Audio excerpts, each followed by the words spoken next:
Assalamualaikum warahmatullahi wabarakatuh. Kali ini kita akan belajar fikih mengenai bab azan dan iqomah. Simak secara seksama ya semuanya. Sebelum kita masuk ke materi, ada baiknya kita berdoa terlebih dahulu ya, agar pembelajarannya bisa lancar. Amin. Sebelumnya, apakah kalian semua tahu apa sih pengertian dari azan? Di sini kita sering mendengarkan azan baik melalui masjid, musola, radio, atau televisi. Azan adalah panggilan untuk melaksanakan sholat secara berjamaah. Secara syariat, azan adalah seruan kepada kaum muslimin untuk mendirikan sholat. Orang yang mengumandangkan azan disebut dengan muazin, sedangkan orang yang mendengarkan azan disebut dengan mustami'. Azan disyariatkan pada tahun pertama Hijriah. Orang yang pertama kali mengumandangkan azan adalah sahabat Rasul yang bernama Bilal bin Rabah. Hukum mengumandangkan azan adalah sunnah muakkad. Azan harus dikumandangkan dengan suara yang nyaring supaya terdengar sampai jauh.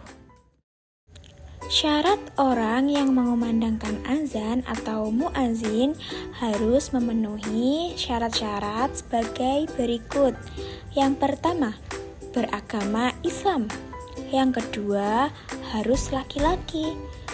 Dan yang ketiga, mumayyiz atau dapat membedakan mana yang baik dan mana yang buruk. Sedangkan sunnah yang dilakukan muazin ketika mengumandangkan azan adalah sebagai berikut. Yang pertama, suci dari segala macam hadas. Dan yang kedua, menghadap kiblat. Ketiga, berdiri. Dan yang terakhir yaitu dengan suara yang nyaring dan merdu. Selanjutnya adalah lafadz azan. Perhatikan ya, di sini ada lafadz azan. Lafadz azan dibaca sebanyak 2 kali. Lafadz azan diawali dengan kalimat takbir yang berbunyi Allahu Akbar, Allahu Akbar. Dan diakhiri dengan kalimat tahlil yang berbunyi La ilaha illallah. Lafadz azan subuh dengan lafadz azan zuhur, asyar, maghrib, dan isya itu berbeda ya.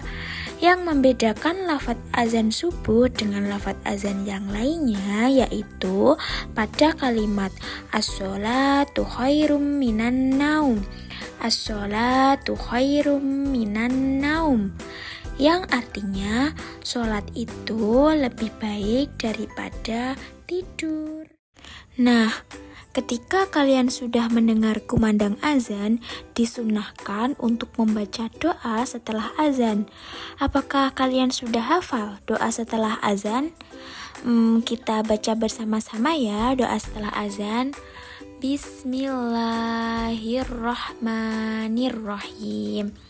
Allahumma rabba hadhihi da'watit tammah wassolatil qa'imah ati sayyidana Muhammadanil wasilata wal fadilah wasyarafa wad darajatal aliyatar rafi'ah wab'athhu maqamam mahmudanil ladzi wa'addah innaka la tukhliful mi'ad.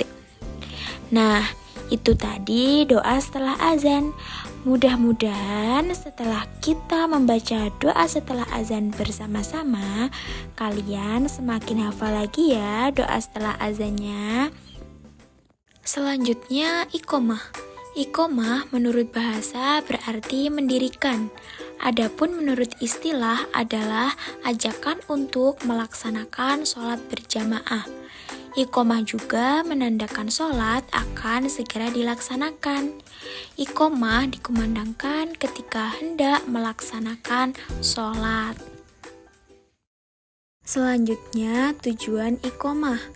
Jika iqomah telah dikumandangkan, maka imam dan makmum segera menyiapkan diri untuk memulai sholat berjamaah. Orang yang iqomah sebaiknya orang yang mengumandangkan azan. Dan jika iqomah telah dikumandangkan, segeralah rapatkan barisan dan diutamakan mengisi shaf depan terlebih dahulu. Sunnah dalam iqomah. Yang pertama, berdiri tegak menghadap ke kiblat.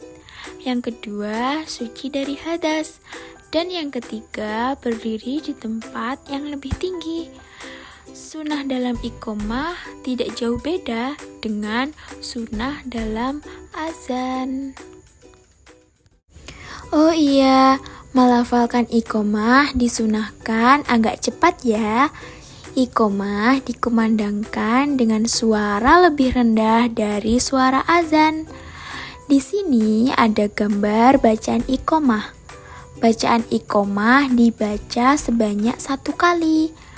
Bacaan iqomah sama seperti bacaan azan ya, akan tetapi yang membedakan bacaan iqomah terdapat pada bacaan qad qamatis shalah, qad qamatis shalah. Alhamdulillah, kita sudah belajar dan mengetahui pembahasan mengenai azan dan iqomah. Jadi jangan lupa ya, jika sudah mendengar azan berkumandang, bersegeralah mengambil wudhu dan melaksanakan sholat. Jangan membiasakan diri menunda-nunda sholat ya. Apabila menunda sholat, rasa malas akan datang.